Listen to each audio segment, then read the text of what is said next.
In today's video, I'm going to teach you how to create a Gmail account without a phone number 2026. Start by opening your web browser and heading to the Google account sign-in page. If you're already signed into any Google account, switch to a private browsing window or sign out so you can see the option to create a new account from scratch. On the sign-in screen, look for the Create Account link and choose the option labeled For My Personal Use. If you see that choice more than once, simply confirm the same selection again to continue. You'll be taken to a setup form. Here, the key pieces you'll focus on are your Gmail address and your password. Pick a unique address that's easy for you to remember, but not easy for others to guess. If your first choice is taken, try adding simple, meaningful variations rather than random strings that you'll forget later.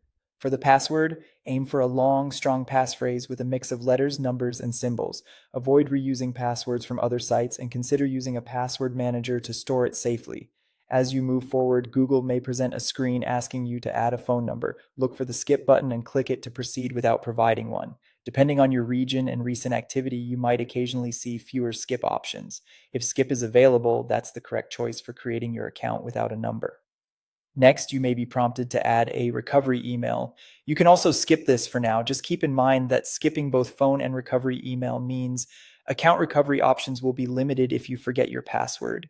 You can add recovery details later in your account settings once everything is set up, but for the purpose of this walkthrough, go ahead and continue without them. Before finishing, you'll see a summary of your account details along with Google's privacy and terms. Take a moment to review the essentials so you understand what data is collected and how it's used.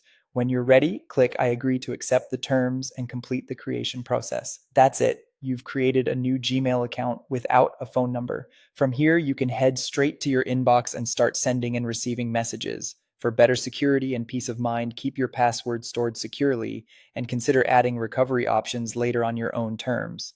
Thanks for watching and enjoy your new Gmail account.